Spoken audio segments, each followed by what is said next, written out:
Good day, Saints. Greetings to you from Nairobi, Kenya. Wanted to say hello to you again on this beautiful, blessed day here in Kenya, where the weather is always nice. And it's one of the real benefits of being here in Kenya. I think you heard me talk about several times my top 3 reasons for considering Kenya as a relocation prospect, or even thinking about a vacation, especially during the winter months in America. Usually December, January, February will be an ideal time to get away from the cold, snow, sleet that happens in America during the winter season. The weather's the same every day here, 24/7, 365. So that's one of the real perks. And also the affordability factor and the people, the kindness of the people. Now, don't get me wrong, I can see that Kenyans have another side that you probably don't want to get on. Just as kind as they are and polite as they are, I can see they can become very aggressive if they're rubbed the wrong way. So be nice to your Kenyan citizens when you're visiting the country. They will reciprocate the kindness right back to you. So today we went on a trip to Narok. We've been there several times visiting for some medical appointments and dental appointments, and I have to say that their medical and dental healthcare services are on par with America, and maybe in some cases even better, especially when it comes to affordability. I got a dental procedure done where there was replacement of a few teeth, and I come up to 270 US. That same procedure back home in America would have cost around 4,000 US dollars. So they did a great job. They have modern equipment. The doctors are trained. The dentists in this case are trained professionals. They do just as quality work here as they do in America. So don't worry about the healthcare. Healthcare is on par here. And so I also shared some information in a previous video, about healthcare insurance and about the link on our Affordable African Horizons website. That's affordableafricanhorizons.com. Feel free to check that out if you'd like to get information about that. And so I always like to just touch base and give you little brief updates. There was an incident at a apartment complex here, a security incident, with a property that's been in distress, with investors that are dissatisfied with not getting their money back after investing in an unfinished property. You'll notice here in Kenya, they have a lot of high-rise apartment complexes that go up, and people can buy into or invest in them while the building's still under construction. Where in this instance, the construction was never completed, and the people who invested in it, this is like a 3-year process from what I can gather. They were protesting about not getting their money returned to them. So I'm sure some people may make money on some of these type of investments if the investment is actually finished. It seems like you buy early, you pay a lower fee. Say you buy a studio apartment at 2.3 million shillings, and maybe by the time it's completed or within a couple of years, you can sell it for 6 million. That's what I'm understanding from some of the successful investment opportunities in that. I tend to stay away from those type of investment myself. In fact, we're investing in businesses for Kenyans. We're investing in business, starting Kenyans in business with a small initial investment, just to get them started with a small something to get a sustainable income coming in. But our business plaza that we are launching in a few weeks, we invested a more significant amount of money into that, and that's going to house 3 businesses. The Fresh Harvest Cafe. If you've been seeing our previous videos, you've seen some information about the Fresh Harvest Cafe. And also I have a Muse Nail Spa and Fashion Accessories.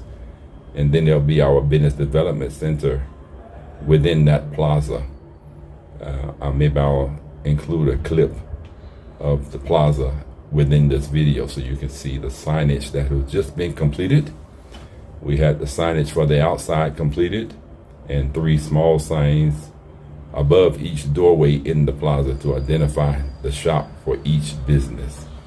And it came up to around 8,000 shillings. I'll try to put that into American dollars to create the signs. There were 4 signs, one about a 3x7 sign, the others small signs, maybe 6 inch by 12 inches, but 8,000 Kenyan shillings. And we're also looking to get another mural done for our wall, a mural of our logo on the wall, and inside the cafe itself, a saying that says "Good food, good mood." That is the theme that we have for our Fresh Harvest Cafe, which will serve fresh cut fruit, fresh fruit juices, fresh smoothies. Also serve some of the favorite beverages that Kenyans enjoy, like tea and coffee. We also have water available. We want to direct our servings to people who are health conscious. As little to no sugar as possible. All of our fruits, drinks, juices, and smoothies are 100% fruit. No preservatives, no additives. And of course, there will be some people who will want some other, so we try to give a little something for everyone, but we want to be a health conscious business. That's why it is named Fresh Harvest Cafe, where there's good food and a good mood. Also, I spoke with you in a previous video about Visa, and I want you to see my wife is here. Let's see, want to say hello, honey? Say hello to the people. Okay, hi. There's Sarah. Hi, wow, she's glowing. Very bright. She's preparing some food for us. I haven't never really showed you our apartment. I know she's probably gonna not agree because it's not clean to her standards. But just to get a brief overview of the apartment, she's shaking her head and looking at me. Women, I'm sure you can relate. The wife says, "I haven't approved for you to do this. Let me clean the house." But as you see, it's not too unwell kept. That's the kitchen area. She's preparing some lunch for us. I was sitting out on the deck. This is the living or the sitting room. What they call here is the sitting room. We call it in America basically a living room, but they usually refer to it as a sitting room here. And this is an apartment in the Raka area of Nairobi. And we rent this space. It's a two bedroom, 2 bath. So you saw the sitting room, the dining area. Okay, dining area. Excuse the clutter. Then the hallway here has a bedroom and a bath in the hallway. That's the bedroom. This is a bathroom. This is the master, and it has another bedroom, another bathroom attached to this here. So this is a 2 bedroom, about 84 square meters. It's a fairly decent sized apartment, relatively quiet. And so a chance to show you a little bit of the apartment that we've been staying in at $370 US, 48,000 Kenyan shillings. And it's in the Raka area. Let me show you, going back outside, let me show you a little bit of the complex again. So this is the complex. And it's a pretty quiet place, very well designed. Some of the buildings are not finished quite yet, but have a balcony for the sitting room. You can come out and enjoy. So this gives you a little bit of an idea. And I've also mentioned about some other communities that you can check out here in Nairobi. Some of the upscale suburb areas that you can check out. There are plenty of high rises. There are plenty of Airbnbs. In fact, here at this apartment complex, there are many apartments that are Airbnbs. What I find out is that a lot of people invest in the apartments simply to use them as an Airbnb. That's a very booming housing market here in Nairobi, and also in smaller cities like Nakuru, where we'll be establishing a second residence in Nakuru, and also developing our property in Salai, which is northern Nakuru County, where we'll also have guest houses there at our village. So there's so many different opportunities here, and so many ways that you can explore new horizons, even if it's just for a visit. I briefly talked about the fact that you can get a 90-day ETA, electronic travel authorization, to stay in Kenya for up to 90 days. It's a relatively simple process to get that done. I think the single entry is $30, the multiple entry maybe $60 or somewhere around there. I'll post the information or link in the description to this video. Check it out. Here they pay for school. If you have school-age children, that's something to consider. You have to pay tuition and uniforms as such. I know in America that unless you're going to a private school, some charter schools have uniforms, but we generally, public school or charter schools are generally free. Of course, if you're going to a private school, you'll pay tuition for your child. But here in Kenya, be prepared to pay tuition for school-age children. And I'll post some information in the description about the costs associated with the different levels of education here in Kenya. So housing is very affordable. You have lots of options. You can buy land, build your house. We bought land and we're building houses on. For example, our 2-bedroom, 2-bath, about 75 square meters. It's come out to maybe about 450 square feet. We built it at an estimate of 2.3 to 2.5 million, which is around 20,000 US. And the 1-bedroom guest cottages are costing about half that, about 1.3, which is around 10,000 US dollars for about a 38 square feet apartment. So, excuse me, the 2-bedroom is around 750 square feet. The 1-bedroom is around 350.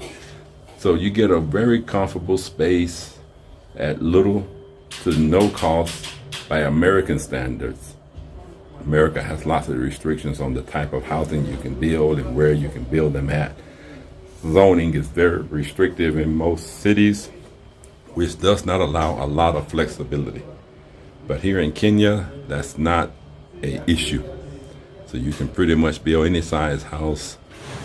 There's very little restrictions on the number of houses you can put on a lot. So follow along with our process. We've gotten the initial draft for our master plan for the property.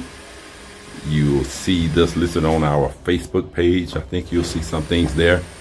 I may even put a link to view the preliminary draft of our master plan, which includes 5 cottages, the 2-bedroom cottage that I mentioned, which will serve as our residence, and 4 1-bedroom, 1-bath cottages that will serve for our guest cottages. And they'll be available for visitors to the country, our missions workers, and we'll probably also use them as Airbnbs, also to help raise support for the mission that we have here in Kenya, as well as East Africa and the world, for that matters. And so I think I talked to you also about the fact that we'll be targeting South Africa as the next nation that we'll be looking to do some outreach in. So stay tuned for more information about that. But again, we traveled to Narok today, but it's about 2.5 hours away. You go across the Rift Valley. I think I may have posted a video about that, or I may put a little clip inside of this or in the description so you can see what that looks like when we cross over the Rift Valley. It's a beautiful sight. When you're descending into the valley, you see deep, deep cliffs, beautiful greenery, beautiful hills and valleys. It's a very magnificent sight. It's kind of like Kenyan version of the Grand Canyon, except it's green. So maybe you'll like to check that out. I think I may have posted a previous video about that. So check that out, Saints. Again, I encourage you to weigh your options. Many times I've shared many times before that the struggle is real in America for the average person. Hardly ever get a chance to experience financial freedom. Most people working 2 or 3 jobs just to have a normal American life, as we like to say. There is also a problem with people trying to keep up with the Joneses. So some people are probably living above their means, no doubt about it. But that's kind of the culture there in America. People are trying to maybe impress others. I don't really ascribe to that lifestyle. I'm satisfied being who I am and satisfied with what I have, and I'm content. And I think that if we can just learn to be more content with what we have, we'll be less stressed. We can find peace, joy, purpose, and meaning in life. But I just do invite you, travel a little bit if you can. You don't have to travel all the way to Africa. If you're in America, travel to some of the neighboring countries that are very nearby, just to get a taste of other cultures, get a different perspective on life, a different perspective on the world. I think that will be a big help to you, just making you a more well-rounded whole person. This is my first time out of the country as a citizen. Of course, I've traveled out of the country as a member of the armed forces in the Air Force for 8 years, 8 months, 24 days, in fact. It was a blessed time. Traveled most places around the world. Lived in a lot of other different countries. That's what really gave me a global perspective for life and for ministry.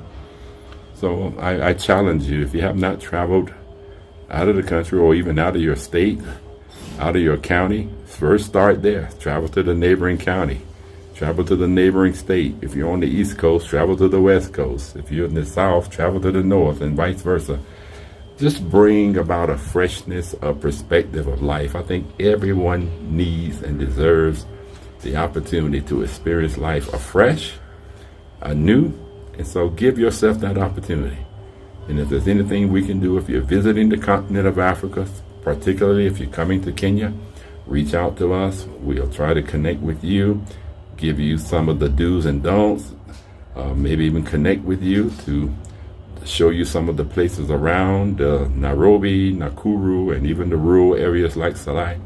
We welcome the opportunity to connect with like-minded people who are exploring life, exploring options, and exploring and following their dreams.